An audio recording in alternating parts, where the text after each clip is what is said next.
Hello मेरे प्यारे बच्चों। तो चलिए, जैसा कि आप लोगों को इंतजार था कि प्योरली हिंदी मीडियम के लेक्चर्स आए, तो आ गया प्योरली हिंदी मीडियम में, सिर्फ और सिर्फ हिंदी मीडियम में होगा। तो पूरा का पूरा लेक्चर चैप्टर 1 केमिस्ट्री का पूरा हिंदी में है। जितने पॉइंट है पूरे को ब्रीफली डिस्क्राइब किया गया है। इससे बाहर इस चैप्टर से कुछ भी नहीं आने वाला। तो चलो जल्दी से शुरू करते हैं इस चैप्टर को। चैप्टर क्या है आपका? रासायनिक अभिक्रियाएं एवं समीकरण। रासायनिक अभिक्रियाएं एवं समीकरण, इनकी बात करते हैं हम लोग। ठीक है, तो देखिए, चैप्टर नेम है रासायनिक अभिक्रिया एवं समीकरण।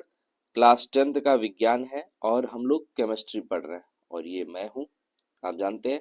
और ये आपका ब्यूटीफुल सा चैनल है प्रखर क्लासेस। ठीक है, तो अभी तक इसको सब्सक्राइब नहीं किया तो सब्सक्राइब कर लो। चलो आगे बढ़ते हैं।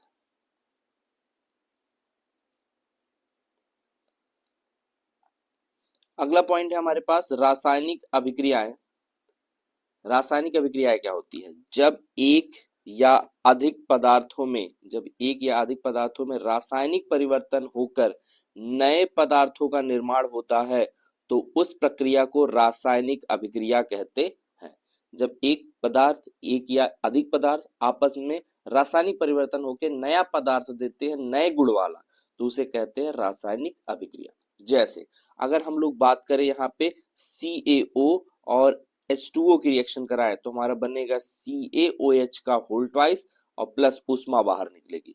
तो इधर वाले को हम लोग कहते हैं अभिकारक और इधर वाले को कहते हैं उत्पाद। तो अभिकारक क्या होता है? जो पदार्थ अभिक्रिया में भाग लेता है उसे अभिकारक कहते हैं। और उत्पाद क्या होता है? जो अभिक्रिया के पश्चात पदार्थ बनता है उसे उत्पाद कहते हैं। ठीक है, तो CaO को हम लोग कहते हैं बिना बुझा चूना और CaOH के होल ट्वाइस को बोलते हैं बुझा हुआ चूना। इंग्लिश में इसको बोला जाता है स्लेक्ड लाइम, इसको बोला जाता है क्विक लाइम। ये क्विक लाइम है और ये स्लेक्ड लाइम है। ये बुझा हुआ चूना और ये बिना बुझा हुआ चूना। ठीक है, चलिए आगे बढ़ते हैं। आगे, रासायनिक अभिक्रिया के होने के संकेत। तो रासायनिक अभिक्रिया के होने के संकेत क्या क्या है भाई? चलिए देखते हैं रासायनिक अभिक्रिया के संकेत। तो रासायनिक अभिक्रिया में होने वाले संकेतों की बात करें तो सबसे पहला है रंग परिवर्तन, दूसरा है गैस का निकलना, तीसरा है ताप का उत्सर्जन या अवशोषण, चौथा है अवक्षेप का बनना और पांचवा है अवस्था में परिवर्तन। तो ये पांच जो है ये संकेत हैं। जैसे Fe प्लस CuSO4, अगर हम FeCuSO4 की बात करेंगे तो यहाँ पे Fe और CuSO4 का कलर यहाँ पे नीला होता है, ब्लू होता है। तो यहाँ पे बनता है FeSO4 जिसका कलर हो जाता है ग्रीन कलर और यहाँ पे कॉपर बाहर निकल गया। तो Fe जब CuSO4 से अभिक्रिया करता है तो बनता है FeSO4 प्लस Cu, मतलब FeCu को हटा देता है, इसकी जगह ले लेता है। ठीक है, तो ये रंग परिवर्तन हो गया, नीले से हरा हो गया। गैस का निकलना, जिंक की अभिक्रिया जब हम HCl से करेंगे तो जिंक क्लोराइड बनेगा और हाइड्रोजन गैस जब तीर ऊपर लगी हो तो वह गैस होता है। क्या होता है भाई? गैस होता है। क्या? गैस। ताप का उत्सर्जन या अवशोषण, मतलब ताप अवशोषित हो जाए या फिर उत्सर्जित हो जाए। तो अभी अभिक्रिया हमने पढ़ा, जब CaO की अभिक्रिया H2O से कराओगे तो CaOH का होल ट्वाइस प्लस उष्मा बाहर निकल जाएगी। अब जब CaCO3 कैल्शियम कार्बोनेट, संगमरमर, चूना पत्थर, CaCO3 की अभिक्रिया हम लोग जब गर्म करेंगे, उसको हम लोग गर्म करेंगे तो CaO और CO2 में टूट जाता है। यह विघटन अभिक्रिया में, डिकम्पोजिशन रिएक्शन में भी आता है, वियोजन अभिक्रिया में, और इसको हम लोग ताप अवशोषण वाले अभिक्रिया में कहेंगे, मतलब उष्मा शोषी। ये उष्मा शोषी है और जिसमें उष्मा बाहर निकलेगी वो उष्मा छेपी होगा। वो क्या होगा? उष्मा छेपी। ये क्या हुआ? उष्मा शोषी। अवक्षेप का बनना, अवक्षेप क्या होता है? ऐसा पदार्थ जो अभिक्रिया के दौरान बनता है किंतु अविलेय होता है। ऐसा पदार्थ जो अभिक्रिया के दौरान बनता है किंतु अविलेय होता है, यानी सामान्य रूप से हम ये कह सकते हैं अभिक्रिया के दौरान प्राप्त अविलेय ठोस को हम अवक्षेप कहते हैं। क्या कहते हैं? अवक्षेप। और अवक्षेप को हमेशा नीचे तीर से दिखाते हैं, गैस को हमेशा ऊपर के तीर से दिखाते हैं। क्लियर है? तो यहाँ पे Na2SO4 की अभिक्रिया जब BaCl2 से करेंगे तो हमारे पास BaSO4 बनेगा और साथ में NaCl बाहर होगा। तो यहाँ पे देखो BaSO4 ये जो हुआ ये व्हाइट कलर का पीपीटी देगा, सफेद रंग का अवक्षेप देता है, सफेद रंग का अवक्षेप देता है। ठीक है। अवस्था में परिवर्तन की बात करें, अवस्था आप जानते हो ठोस द्रव गैस, तो अवस्थाएं ठोस द्रव गैस।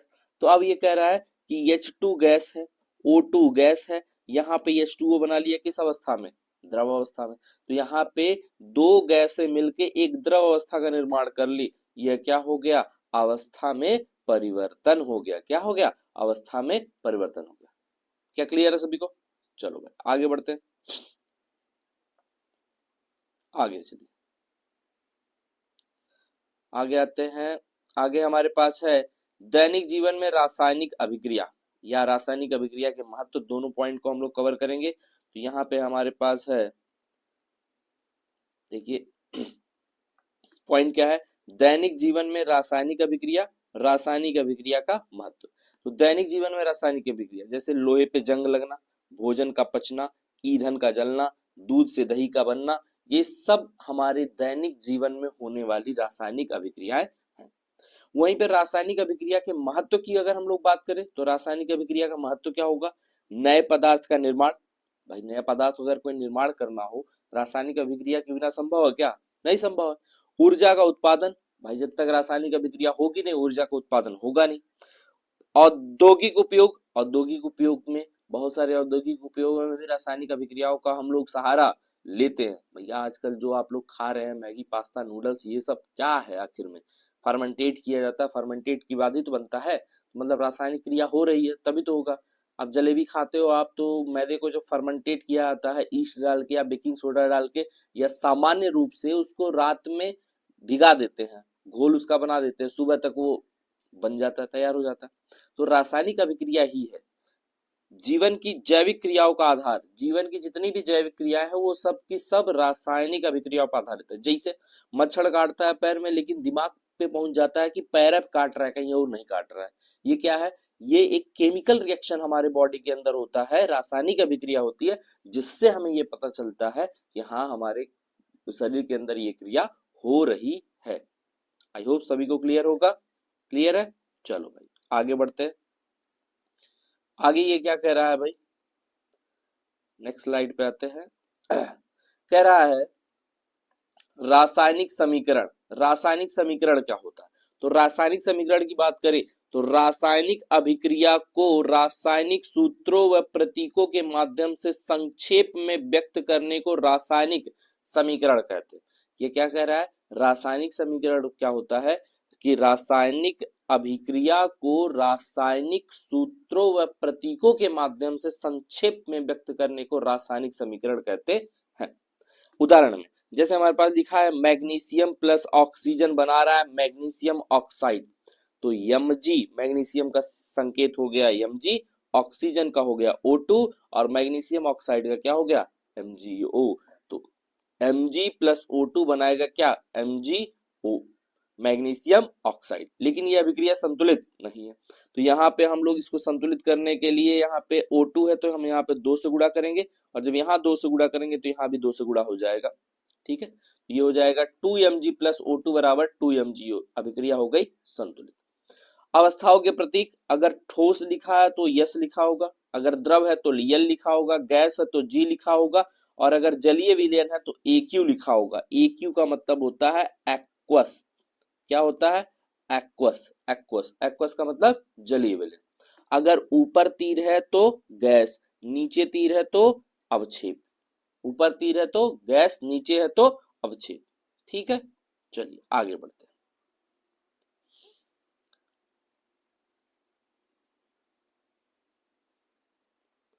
चलिए भाई आगे बात कर रहा है कि हमारे पास संतुलित अभिक्रियाएं क्या होती हैं और असंतुलित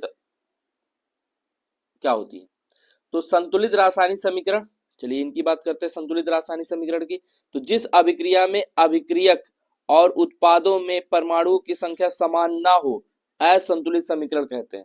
जिसमें संख्या समान ना हो, जैसे Mg प्लस O2 यहाँ पे MgO, अगर इधर mg देखा जाए तो 1 mg, इधर mg 1, इधर ऑक्सीजन 2, इधर ऑक्सीजन 1, संतुलित नहीं है। और जब संतुलन नहीं होगा तो ये असंतुलित कहलाएगा।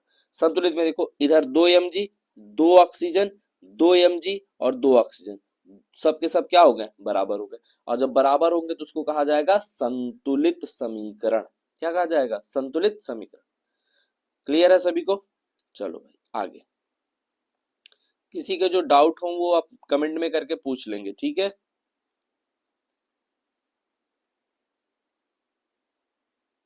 आगे बढ़ते हैं भाई। रासायनिक अभिक्रिया को संतुलित क्यों करना पड़ता है उसके बारे में समझिए भाई। क्योंकि जितनी भी अभिक्रियाएं होती हैं वो सब की सब द्रव्यमान संरक्षण नियम का पालन करती हैं। द्रव्यमान संरक्षण नियम का पालन करती हैं। क्या होता है भाई, किसी भी रासायनिक अभिक्रिया में न तो द्रव्यमान का निर्माण होता है और न ही विनाश। किसी भी रासायनिक या भौतिक परिवर्तन के अंदर द्रव्यमान का ना तो निर्माण होता है ना तो विनाश होता है। इसी नियम के अनुसार रासायनिक समीकरण को संतुलित किया जाता है। अब ये ध्यान दो, अभिक्रिया के अंदर किसी भी रासायनिक समीकरण के अंदर हमारे पास दो पक्ष होते हैं। एक होता है अभिकारक और दूसरा होता है उत्पाद। ये हो गया हमारे पास अभिकारक और ये हो गया हमारे पास उत्पाद। अभिकारक और ये उत्पाद। तो अगर हम दोनों की बात करें तो किसी भी रासायनिक अभिक्रिया के दौरान कि जितना मास होगा, जितना द्रव्यमान अभिकारक का होगा उतना ही द्रव्यमान उत्पाद का होगा। जितना अभिकारक का द्रव्यमान होगा उतना ही उत्पाद का द्रव्यमान होगा। इसी को हम लोग कहते हैं द्रव्यमान संरक्षण का नियम। यानी किसी भी रासायनिक परिवर्तन या रासायनिक अभिक्रिया में अभिकारक का पूर्ण द्रव्यमान उत्पाद के पूर्ण द्रव्यमान के बराबर होता है, सिवाय नाभिकीय अभिक्रियाओं के। क्योंकि नाभिकीय अभिक्रियाओं में अधिकतर द्रव्यमान ऊर्जा के रूप में बाहर निकल जाता है। सबको क्लियर होगा, ठीक है। चलिए आगे बढ़ते हैं। आगे अभिक्रियाओं का वर्गीकरण। तो अभिक्रियाओं के वर्गीकरण की बात करें तो अभिक्रियाओं का वर्गीकरण देखो भाई, अभिक्रियाओं के वर्गीकरण में देखा जाए तो आपके पास क्या क्या है। वर्गीकरण मतलब प्रकार की बात कर सकते हैं, टाइप्स। वर्गीकरण टाइप्स। पहला, रासायनिक अभिक्रियाओं को उनकी प्रकृति के आधार पर निम्न प्रकारों में बांटा जाता है। संयोजन अभिक्रिया, अपघटन या वियोजन अभिक्रिया, विस्थापन अभिक्रिया, द्विविस्थापन अभिक्रिया, ऑक्सीकरण एवं अपचयन। तो टोटल आपको 5 प्रकार के मिले, लेकिन अभी आगे आपको उष्माशोषी, उष्माक्षेपी, अवक्षेपण और न्यूट्रलाइजेशन मतलब उदासीनीकरण अभिक्रिया आगे आपको बताई जाएगी। ध्यान दीजिए, संयोजन अभिक्रिया, अपघटन अभिक्रिया या वियोजन अभिक्रिया, विस्थापन, द्विविस्थापन और ऑक्सीकरण एवं अपचयन अभिक्रिया। तो ये आप इतना याद रखिएगा। इसी ऑक्सीकरण व अपचयन को हम लोग रेडॉक्स भी कहेंगे। क्या कहेंगे, रेडॉक्स अभिक्रिया, रेडॉक्स अभिक्रिया। तो चलिए बातें करते हैं सभी के बारे में एक एक करके। सबसे पहला हमारा टॉपिक है संयोजन अभिक्रिया। क्या है भाई, संयोजन अभिक्रिया। संयोजन अभिक्रिया में होता क्या है, जब दो या दो से अधिक पदार्थ आपस में मिलकर एक नया पदार्थ बनाते हैं तो उसे संयोजन अभिक्रिया कहते हैं। हमारे पास ए है, बी है, दोनों मिलके बना लिए ए बी। मतलब 2 हो, 3 हो, 4 हो, कितना भी हो, मिलके सिर्फ एक बनाए। कितने बनाए, एक ही नया पदार्थ बनाना है। कितना नया पदार्थ, एक ही नया पदार्थ, तो उसको कहते हैं संयोजन। जैसे CaO प्लस H2O बनाया क्या, COH का whole twice. N2 plus 3H2 बनाया क्या, 2NH3। यह हैबर प्रोसेस से अमोनिया का निर्माण है, हैबर विधि से अमोनिया का निर्माण। तो N2 प्लस 3H2 बना रहा है क्या, 2NH3। मतलब 2 है 2 से बिना 1, 2 है 2 से बना 1, तो इसको कहेंगे संयोजन। संयोजन में 2 या 2 से अधिक चीजें हो मिलकर एक बनाती हो तो उसे संयोजन कहते हैं। ठीक है, चलिए आगे बढ़ते हैं।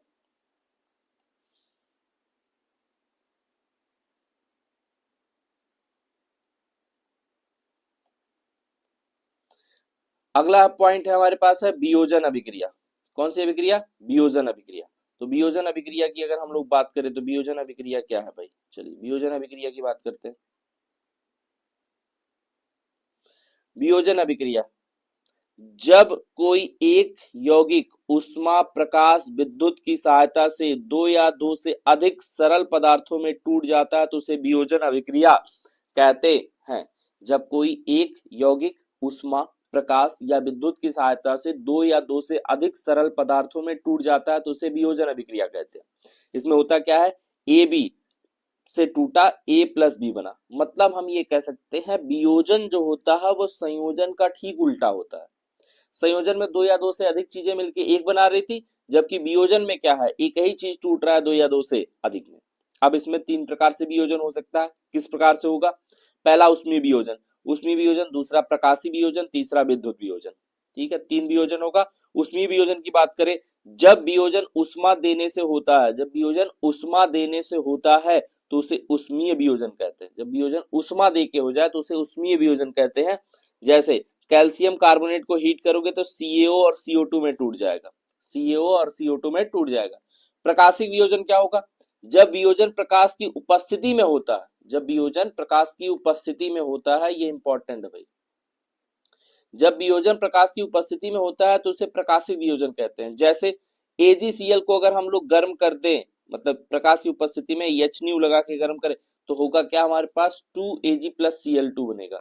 और ये ध्यान देना, AgCl और AgBr का उपयोग श्याम श्वेत फोटोग्राफी में होता है, श्याम श्वेत फोटोग्राफी में होता है। तो ये याद रखना, श्याम श्वेत फोटोग्राफी में होता है। इसका उपयोग AgCl का, AgCl का उपयोग। अब विद्युत वियोजन क्या होता है? विद्युत वियोजन मतलब विद्युत से वियोजन कर दिया जाए। जब वियोजन विद्युत धारा की सहायता से होता है तो उसे विद्युत वियोजन कहते हैं। जैसे H2O, वाटर का इलेक्ट्रोलिसिस कर दो, जल का विद्युत वियोजन कर दो तो होगा क्या, या विद्युत अपघटन बोल दो, निकलेगा हाइड्रोजन और ऑक्सीजन गैस। क्लियर है सभी को? तो वियोजन अभिक्रिया ठीक उल्टी होती है किसकी? संयोजन अभिक्रिया की। चलिए आगे बढ़ते हैं।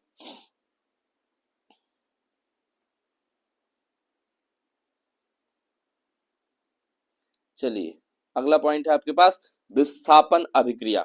विस्थापन अभिक्रिया क्या होती है? जब कोई अधिक क्रियाशील तत्व किसी यौगिक में उपस्थित कम क्रियाशील, अधिक क्रियाशील कम क्रियाशील तत्व को उसके स्थान से हटा देता है तो उसे, उस अभिक्रिया को विस्थापन अभिक्रिया कहते हैं। जब कोई अधिक क्रियाशील तत्व किसी यौगिक में उपस्थित कम क्रियाशील तत्व को उसके स्थान से हटा देता है तो उस अभिक्रिया को विस्थापन अभिक्रिया कहते हैं। जैसे हमारे पास देखो AB प्लस BC बना रहा है, A B को हटा दिया, AC प्लस B हो गया, यानी अधिक क्रियाशील तत्व A हो गया, कम क्रियाशील तत्व B हो गया, को विस्थापित करता, हटा देता है। अभिक्रिया देख लीजिए, Fe, इसको यहां कर लेते हैं Cu, तो यहां देखो Fe प्लस CuSO4 बना रहा है, FeSO4 प्लस Cu, FeCu को हटा देता है और FeSO4 प्लस Cu बना लेता है। लोहा तांबे से अधिक क्रियाशील है इसलिए वह तांबे को विस्थापित कर देता है।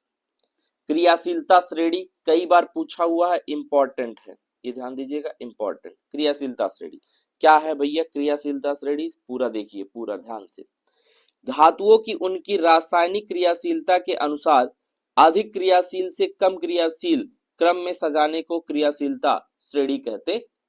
ये आपके पास क्रियाशीलता श्रेणी है। हाइड्रोजन को मानक बना के ऊपर अधिक क्रियाशील तत्व, नीचे कम क्रियाशील तत्व। याद कैसे करना है? कहो ना कार मांगे अल्टो, जरा फैशन लोड है, कऊ हज अज औ पट। ये याद रखना आपको, ठीक है? तो ये पूरी आपके पास सीरीज हो जाती है, इस सीरीज को याद करना। कहो ना कार मांगे अल्टो, जरा फैशन लोड है, कऊ हज अज औ पट। ठीक, आगे बढ़ा जाए। चलिए भाई,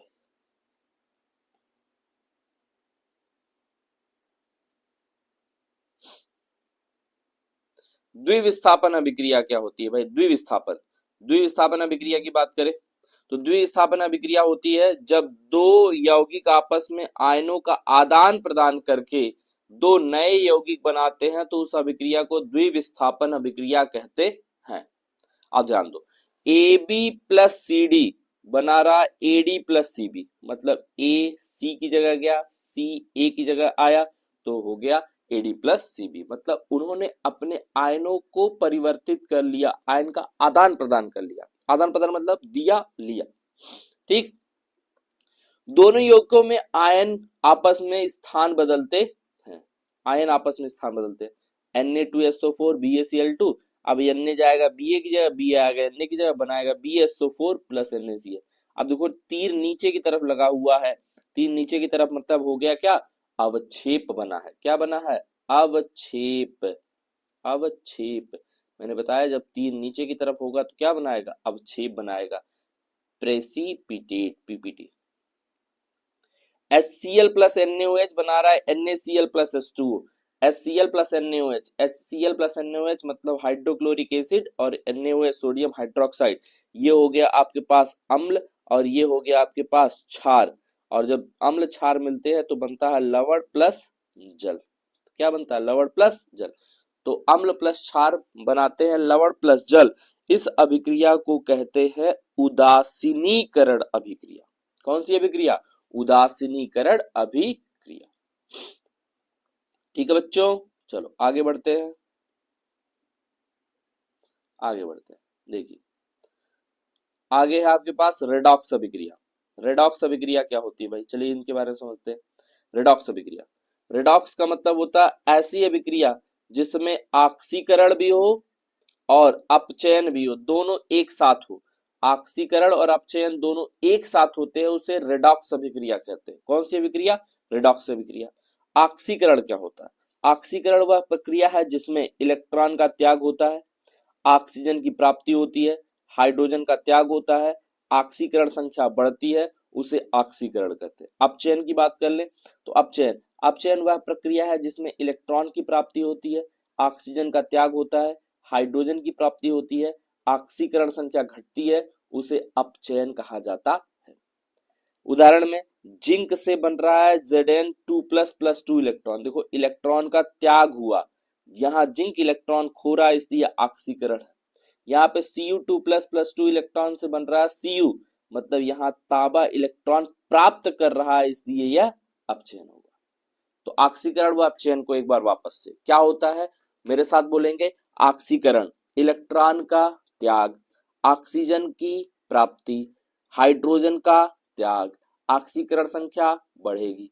अपचयन में आ जाइए, अपचयन में इलेक्ट्रॉन की प्राप्ति, ऑक्सीजन का त्याग, हाइड्रोजन का ग्रहण या प्राप्ति, और ऑक्सीकरण संख्या घट जाएगी। तो सभी संदर्भों में हम एक एक पॉइंट को समझेंगे। चलिए आगे बढ़ते हैं। आगे क्या, देखिए ध्यान से, यहाँ पे आपके पास पॉइंट है, क्या है भाई, इलेक्ट्रॉन के आधार पर, इलेक्ट्रॉन के आधार पर इलेक्ट्रॉन जब बाहर निकलेगा, इलेक्ट्रॉन जब बाहर निकलेगा तो होगा क्या, इलेक्ट्रॉन का त्याग, इलेक्ट्रॉन का त्याग मतलब ऑक्सीकरण, इलेक्ट्रॉन का ग्रहण मतलब अपचयन। इलेक्ट्रॉन का त्याग ऑक्सीकरण, इलेक्ट्रॉन का ग्रहण अपचयन। ऑक्सीजन के आधार पे ध्यान दो, Mg प्लस O2 है, बना रहा है 2MgO। यहाँ पे Mg के पास ऑक्सीजन नहीं है, यहाँ पे ऑक्सीजन है, तो Mg ने ऑक्सीजन को ग्रहण किया इसलिए इसका हो गया क्या, ऑक्सीकरण। Mg ने ऑक्सीजन ग्रहण की इसलिए हो गया ऑक्सीकरण, O2 ने ऑक्सीजन दी इसलिए हो गया क्या, अपचयन। यह रेडॉक्स अभिक्रिया है। ठीक है, हाइड्रोजन के आधार पर, हाइड्रोजन के आधार पे जहां पे हाइड्रोजन, ध्यान देना, ऑक्सीजन निकले और हाइड्रोजन जुड़े अपचयन, ऑक्सीजन निकले और हाइड्रोजन जुड़े तो होगा क्या, अपचयन। तो CuO ने क्या किया, ऑक्सीजन को छोड़ा इसलिए क्या हो गया, अपचयन, और H2 ने क्या किया, हाइड्रोजन खोया इसलिए हो गया क्या, ऑक्सीकरण। क्लियर है भैया, चलो आगे आ जाओ। ऑक्सीकरण संख्या के आधार पे, तो ऑक्सीकरण संख्या के आधार पे, ऑक्सीकरण संख्या के आधार पे क्या करना है कि यहाँ पे देखो Fe2 प्लस है, यहाँ पे Fe3 प्लस है, तो जब 2 प्लस से 3 प्लस गया मतलब ऑक्सीकरण संख्या, ऑक्सीडेशन नंबर बढ़ा, और जब ऑक्सीडेशन नंबर बढ़ता है तो क्या होता है, ऑक्सीकरण होता है। क्या होता है, ऑक्सीकरण। और ऑक्सीकरण संख्या अगर घट जाए तो क्या हो जाएगा, अपचयन हो जाएगा। क्या हो जाएगा, अपचयन। क्लियर, चलिए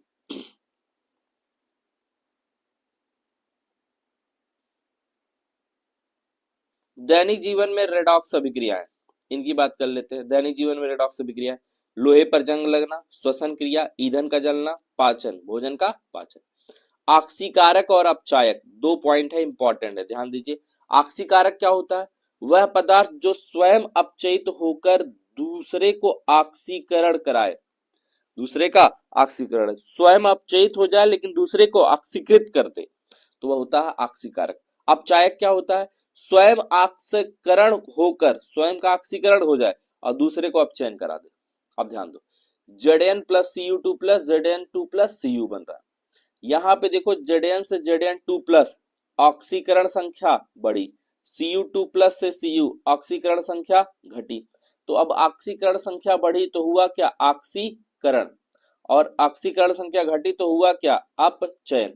ठीक, अब ध्यान दो, जिसका ऑक्सीकरण होगा वह अपचायक होगा, वह अपचायक होगा, रेड्यूसिंग एजेंट होगा। और जिसका अपचयन हुआ वह ऑक्सीकारक होगा, मतलब ऑक्सीडाइजिंग एजेंट होगा। ये इतना याद रखना। समीकरण में जब भी देखना कि जिसका ऑक्सीकरण हुआ वह अपचायक और जिसका अपचयन हुआ वह ऑक्सीकारक। ठीक है, चलिए भाई आगे चलते हैं। ऊष्माक्षेपी अभिक्रिया क्या होती है? ऊष्माक्षेपी अभिक्रिया, तो ऊष्माक्षेपी अभिक्रिया आपके पास ध्यान दीजिए, यहाँ पे ऊष्माक्षेपी अभिक्रिया ऐसी अभिक्रिया जिसमें ऊष्मा बाहर निकलती है, ऊष्माक्षेपी अभिक्रिया कहलाती है।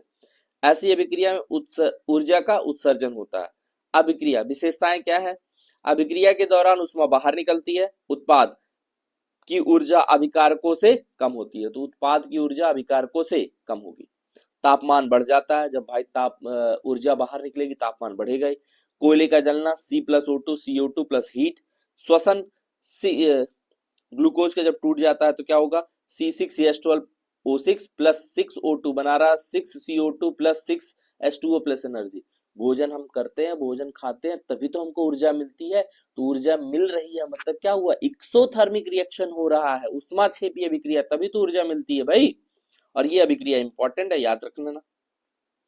कैल्शियम ऑक्साइड का जल के साथ अभिक्रिया, चूना पहले होता था, चूना हम लोग के घरों में चूना लगता था, अब तो डिस्टेम्पर पुट्टी ये दुनिया भर का आ गया है।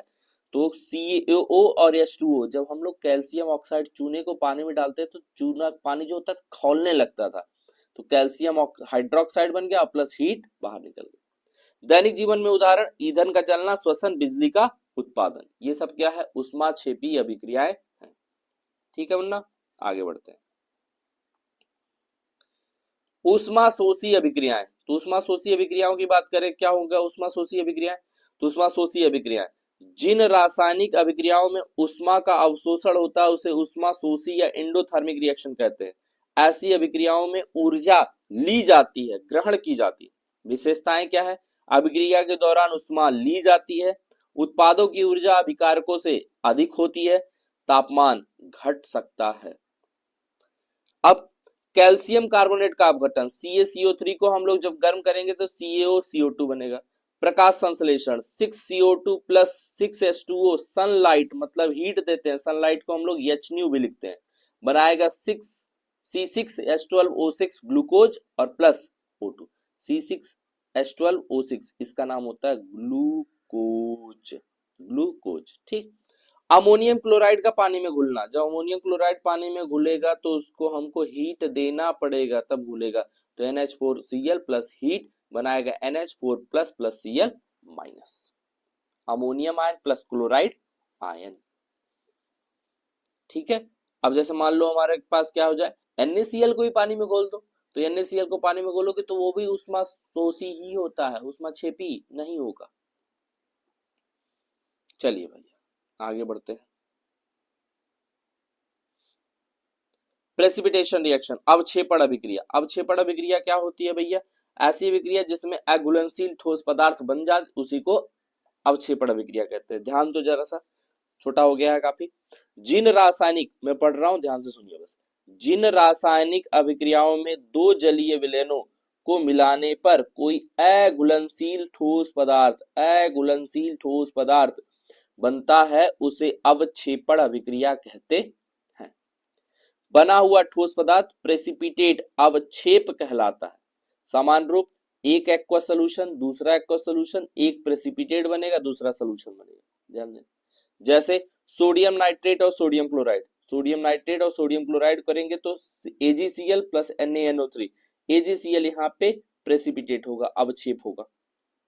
कैसा अवक्षेप रंग? सफेद रंग का अघुलनशील अवक्षेप। बेरियम क्लोराइड सोडियम सल्फेट के साथ मिलेगा तो बनाएगा BaSO4 प्लस NaCl। BaSO4 का वापस से सफेद अवक्षेप होगा, पानी में अघुलनशील होगा। फिर उसके बाद लेड नाइट्रेट PbNO3 का होल ट्वाइस की अभिक्रिया Ki से कराएंगे पोटेशियम आयोडाइड से, बनाएगा लेड आयोडाइड PbI2 और KNO3 पोटेशियम नाइट्रेट। यहाँ पे जो PbI2 होगा ये प्रेसिपिटेट होगा और इसका रंग पीला होगा, पीला अवक्षेप प्राप्त होगा। ठीक है, तो ये प्रेसिपिटेशन रिएक्शन है। चलिए आगे बढ़ते हैं। ये दरअसल आप लोगों का पेपर करीब है, ये क्लास में मैं बहुत डिटेल में सारी चीजों को पढ़ा रखा हूँ, लेकिन ये आप लोगों के लिए रिवीजन का, ये वन शॉट का है ना, तो इसलिए थोड़ा सा रैपिड चलना पड़ रहा है। इसका मैं, अगर आपकी डिमांड होगी तो इसको डिजिटल बोर्ड पे मैं इसको लेके ब्रीफली इसको एक्सप्लेन कर दूंगा। ठीक है, चलिए आगे देखते हैं। अगर आपको चाहिए इसका डिटेल्ड वीडियो आराम आराम से 2 घंटे के अंदर, तो मैं इसको बना दूंगा। कमेंट करिए डिटेल्ड वीडियो। ठीक है, चलिए भाई बात करते हैं। अवक्षेपण अभिक्रियाओं की विशेषता है, हमेशा जलीय विलयन में होती है, एक घुलनशील ठोस पदार्थ बनता है, यह एक प्रकार की डबल डिस्प्लेसमेंट रिएक्शन मतलब द्विविस्थापन अभिक्रिया होती है, विलयन का रंग या पारदर्शिता बदल जाती है। प्रेसिपिटेशन रिएक्शन और डबल डिस्प्लेसमेंट मतलब अवक्षेपण अभिक्रिया और द्विविस्थापन अभिक्रिया। हर अवक्षेपण अभिक्रिया द्विविस्थापन अभिक्रिया होती है, लेकिन हर द्विविस्थापन अभिक्रिया अवक्षेपण अभिक्रिया नहीं होती है, ये पॉइंट याद रखेंगे। हर अवक्षेपण अभिक्रिया द्विविस्थापन होती है, जबकि हर द्विविस्थापन अवक्षेपण नहीं होता।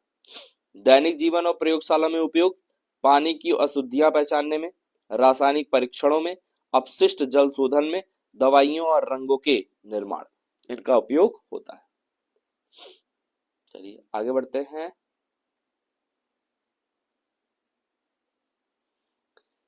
चलिए भैया मोस्ट इंपॉर्टेंट टॉपिक है आपका कोरोजन। कोरोजन, कोरोजन का मतलब होता है संक्षारण। कोरोजन का मतलब संक्षारण। तो होता क्या है भैया, जब कोई धातु वातावरण में उपस्थित ऑक्सीजन, नमी, अम्ल या अन्य रसायनों के साथ धीरे धीरे अभिक्रिया करके नष्ट होने लगती है तो इस प्रक्रिया को संक्षारण कहते हैं। क्या कहते हैं? धीरे धीरे क्या होने लगे? नष्ट होने लगे, धीरे धीरे नष्ट होने लगे तो उसको हम लोग संक्षारण कहते हैं। क्या होती है? धीरे धीरे नष्ट होने लगती है। किससे? ऑक्सीजन से, नमी से, अम्ल से, अन्य रसायन से, तो उसे संक्षारण कहा जाता है। संक्षारण के उदाहरण, लोहे पर जंग लगना, तांबे पर हरी परत चढ़ना, चांदी का काला पड़ना, इसको टार्निशिंग ऑफ सिल्वर कहते हैं, अल्युमिनियम पर ऑक्साइड परत बनना, ये सब संक्षारण होते हैं। क्या होते हैं? संक्षारण होते हैं। क्या? लोहे पे जंग लगना, तांबे पर हरी परत का चढ़ना, बेसिक कॉपर कार्बोनेट होता है, चांदी का काला पड़ जाना और एल्युमिनियम पर ऑक्साइड परत चढ़ जाना, ये सब का सब क्या होता है? संक्षारण होता है। ठीक, चलिए इंपॉर्टेंट है, याद रखिएगा संक्षारण। अब संक्षारण से रोकथाम। चलिए संक्षारण के से रोकथाम कैसे कैसे होगा भैया, इनको भी देखिए जल्दी जल्दी। क्या क्या होगा? पेंटिंग या रंग कर लगाकर धातु की सतह पर पेंट या वार्निश से हवा और नमी के संपर्क रुक जाता है। लोहे के गेट, रेलिंग वगैरह हम लोग क्या कर देते हैं? पेंट लगा देते हैं, बच जाता है। ऑयलिंग व ग्रीसिंग, तेल लगा दो या ग्रीस लगा दो। गैल्वेनाइजेशन, ये इंपॉर्टेंट है। गैल्वेनाइजेशन, इसी को हम लोग कहते हैं यसद लेपन। क्या कहते हैं? यसद लेपन या जस्तीकरण। जस्तीकरण, जस्तीकरण। तो होगा क्या कि लोहे पर जिंक की परत चढ़ाने की प्रक्रिया को गैल्वेनाइजेशन कहते हैं। लोहे पर जिंक की परत चढ़ाने की प्रक्रिया को गैल्वेनीकरण, जस्तीकरण, यसद लेपन कहते हैं। जिंक पहले ऑक्सीकरण होता है और लोहे को बचाता है। ठीक है। इलेक्ट्रोप्लेटिंग, मिश्र धातु का बनना। इलेक्ट्रोप्लेटिंग कर सकते हैं, एक धातु की सतह पर दूसरे धातु की पतली परत विद्युत धारा की सहायता से चढ़ाना। जैसे सोने की पानी चढ़ाना आप सुने होंगे, चांदी की पानी चढ़ाना, तो होता है क्या है, इलेक्ट्रोप्लेटिंग कहलाता है, वैद्युत लेपन कहलाता है। क्या कहलाता है? वैद्युत लेपन। मिश्र धातु का बनना, मिश्र धातु का बनना जैसे आप लोगों का पीतल हो गया, पीतल, पीतल कैसे बनता है? कॉपर और जिंक से, कॉपर और जिंक को मिलाया जाता है तो क्या बनता है? पीतल बनता है। तो मिश्र धातु से बना के भी संक्षारण को रोका जा सकता है। दो या दो से अधिक धातुओं को मिलाकर मिश्र धातु बनना ताकि संक्षारण कम हो। जैसे स्टेनलेस स्टील में क्या बना होता है? आयरन, क्रोमियम और निकिल। तो स्टेनलेस स्टील में क्या मिला होता है? आयरन, क्रोमियम और निकिल, और पीतल में कॉपर और जिंक। ठीक है भाई, चलो आगे बढ़ते हैं। रेंसिडिटी, विकृत गंधिता या विकृति क्या कहलाता है भाई? विकृत गंधिता के बारे में देख लेते हैं। विकृत गंधिता क्या? तो रेंसिडिटी की अगर हम लोग बात करें तो होगा क्या? वसा का खराब होना। जब तेल या वसा, ऑयल एंड फैट वायु में उपस्थित ऑक्सीजन के साथ धीरे धीरे अभिक्रिया करके दुर्गंध एवं खराब स्वाद उत्पन्न करते हैं तो इस प्रक्रिया को रेंसिडिटी, विकृत गंधिता कहते हैं। यानी ऐसा भोज्य पदार्थ जिसमें वसा हो और उसका वायुवीय ऑक्सीकरण हो जाए, और वायुवीय ऑक्सीकरण होने के पश्चात उसके स्वाद और गंध में परिवर्तन हो जाए या विकृति आ जाए, उसे विकृत गंधिता कहते हैं।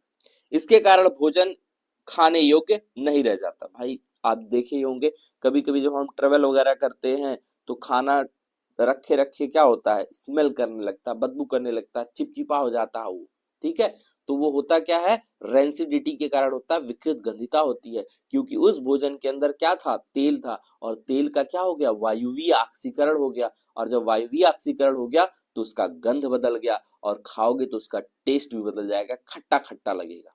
गर्मी के दिनों में अक्सर होता है कि गर्मी के दिनों में अगर सुबह बना के रख दिया, शाम तक जाते जाते दाल खट्टी हो जाती है, सब्जी खट्टे हो जाते हैं, स्वाद उसका बदल जाता है, और उसमें से गंध बहुत खराब आने लगती है। ठीक है, इसी को हम लोग कहते हैं विकृत गंधिता, रेंसिडिटी।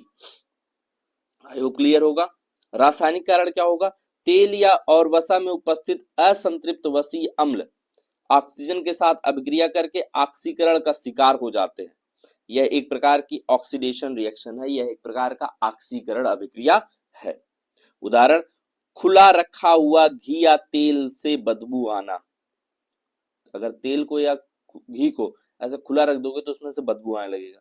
पुराने चिप्स या नमकीन का स्वाद बिगड़ जाना, उस पे हरा हरा कलर आ जाएगा। इसलिए देखो चिप्स वगैरह के जो पैकेट्स आते हैं, चिप्स, कुरकुरे, लेज, ये वगैरह जो भी आते हैं, इनमें देखो नाइट्रोजन गैस भरी जाती है। कौन सी गैस? नाइट्रोजन गैस, ताकि इससे विकृत गंधिता से रोका जा सके। तले हुए भोजन का कुछ दिनों में खराब हो जाना। आप देखे होंगे नमकीन वगैरह हम लोग के यहाँ बनते हैं, गुजिया बन जाता है या वो ठेकुआ वगैरह बन जाता है, तो कुछ दिनों के बाद क्या होता है? खराब हो जाता है। क्यों खराब हो जाता है? क्योंकि वो तले हुए पदार्थ थे और उनको ज्यादा देर रखने पे वो खराब हो जाते हैं। अगर हम उसको नाइट्रोजन गैस के अंदर, N2 के अंदर भर दें तो वो खराब नहीं होंगे। ठीक है, चलिए आगे। रेंसिडिटी से बचाव के तरीके। तो रेंसिडिटी से बचाव के तरीके क्या है भाई? यानी विकृत गंधिता से बचाव के तरीके। पहला, वायुरोधी डिब्बों में रखना। वायुरोधी डब्बों में, जब वायुरोधी डब्बों में रख दोगे तो अब देखो, अब जो सामान आ रहे हैं वो नाइट्रोजन गैस भरने के बजाय उनको वैक्यूम कर दिया जा रहा है। वैक्यूम का मतलब उसमें से सारी हवा को बाहर निकल दिया जाता है, और जब सारी हवा बाहर निकाल दी जाएगी तो ऑक्सीडेशन होगा ही नहीं, कोई जर्म उसके अंदर जनरेट होगा ही नहीं। जैसे ये सब हो जाते थे ना, घुन वगैरह, तो उसके अंदर पड़ेंगे ही नहीं। नाइट्रोजन गैस भरना, अगर नाइट्रोजन गैस भर दिया जाए तब भी विकृत गंधिता को रोका जा सकता है। ठीक है, ठंडे स्थान पर रख दो, वो के ले आके फ्रिज में रख दो। गर्मी के दिनों में क्या करते हैं? खाना जो बचता है उसको ले आके भैया फ्रिज में रखो, दूध को फ्रिज में रखो, नहीं तो खराब हो जाएगा सब। ठीक है, तो रेफ्रिजरेटर का उपयोग। एंटीऑक्सीडेंट का उपयोग। एंटीऑक्सीडेंट BHA और BHT, हमारे पास दो एंटीऑक्सीडेंट है, एक है BHA, दूसरा है BHT। तो butylated hydroxy anisole, butylated hydroxy toluene. तो ये ब्यूटाइलेटेड ब्यूटाइलेटेड हाइड्रोक्सी, तो ब्यूटाइलेटेड हाइड्रोक्सी, एक है एनिसोल और एक है टालुइन, एक है एनिसोल दूसरा है टालुइन। तो butylated hydroxy anisole, butylated hydroxy toluene, ठीक है। ये दोनों एंटीऑक्सीडेंट है, प्रतिऑक्सीकारक है। प्रकाश से बचाव, अगर प्रकाश से बचाव कर दिया जाए तो भी हो जाएगा। दैनिक जीवन में महत्व, खाद्य पदार्थों की सेल्फ लाइफ बढ़ाने में सहायक होती है, मतलब उनकी खुद की लाइफ बढ़ाने में सहायक होगी। खाद्य उद्योगों में अत्यंत महत्वपूर्ण, भैया खाद्य उद्योग में अगर ये ना उपयोग करे तो चिप्स भेजें और पता चला 20 दिन 25 दिन के बाद वो हरियर गया, कोई खा ही नहीं रहा, बिक ही नहीं रहा, सब एक्सपायर हो गया। स्वास्थ्य सुरक्षा के लिए आवश्यक है, स्वास्थ्य से संबंधित भी है भैया, अगर आप ऐसे खराब भोजन खाएंगे तो आपका स्वास्थ्य बिगड़ेगा और डॉक्टर के पास जाएंगे और पैसा देंगे, ठीक है। चलिए हो गया क्लियर, क्लियर सभी को, क्लियर। चलिए भैया देखते हैं और क्या बचा है आपके पास। अब कुछ नहीं बचा है, ये आपके लिए एक प्यारा सा रिटर्न गिफ्ट, आपने इस वीडियो को देखा, थैंक यू बच्चों। तो सभी लोग इस वीडियो को, अगर वीडियो अच्छी लगी हो तो ज्यादा से ज्यादा इसको शेयर करेंगे, और अगर आपको इसका डिटेल्ड वीडियो चाहिए तो कमेंट में लिखिए डिटेल्ड वीडियो, और अगर इसका पीडीएफ भी चाहिए तो कमेंट में लिखिए पीडीएफ, आपको पीडीएफ मिल जाएगा, ठीक है। चलो बच्चों बाय बाय, मिलते हैं फिर नेक्स्ट लेक्चर के साथ। Thank you so much.